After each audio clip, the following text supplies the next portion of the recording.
Hello friends, once again we are here to discuss the question number 14 of December 2019 paper, and this question belongs to basically current affairs sort of things along with the Kyoto Protocol, but it more lies to current affairs. Generally we see two questions each semester from current affairs. So two questions should be there which basically belongs to either newspapers or some of the magazines such as Down to Earth or eh, environmental issues among different magazines, right? So the question number 14 says that which is the first company in India whose project was approved under CDM, which is Clean Development Mechanism of Kyoto Protocol. So all of you know that Kyoto Protocol is basically connected to the cutting down the emissions of greenhouse gases, right? So cutting down the emissions of greenhouse gases it was belongs to. So here the correct answer for this is Gujarat Fluorochemicals Limited.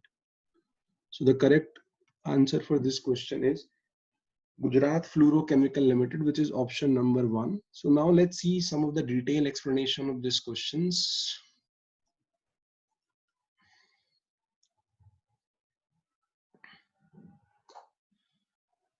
So let's talk about the details why it's Gujarat Fluorochemical Limited. So India's first clean development mechanism project under Kyoto Protocol, the Global Pact of Fight the Climate Change, has been approved refrigerant gas manufacturer Gujarat Fluorochemicals Limited.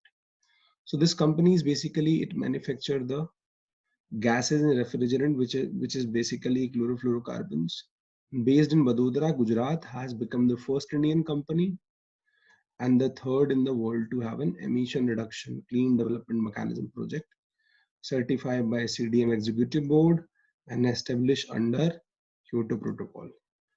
Clean development mechanism basically allow the developed nations to achieve their greenhouse gas emission reduction target. So this was the agenda. That's why it is under Kyoto Protocol, greenhouse gas reduction targets set by Kyoto Protocol by investing in clean projects in developing countries, and companies can trade carbon emissions also like a commodity, right? So Gujarat Fluorochemical basically makes HCFC 22, hydrochlorofluorocarbon 22, a coolant used in air conditioning and refrigeration applications, HFC 23 and other fluorochemical, and a potent greenhouse gas is generated as a byproduct from this Gujarat Fluorochemical Limited. CDM initiative involved adopting an eco-friendly process to ensure hydrofluorocarbon 23 is not emitted. So this is the thing about Gujarat Fluorochemical Limited. So hope you are enjoying these discussions of the questions and keep working hard and keep learning the subject in the best possible manner. Thank you.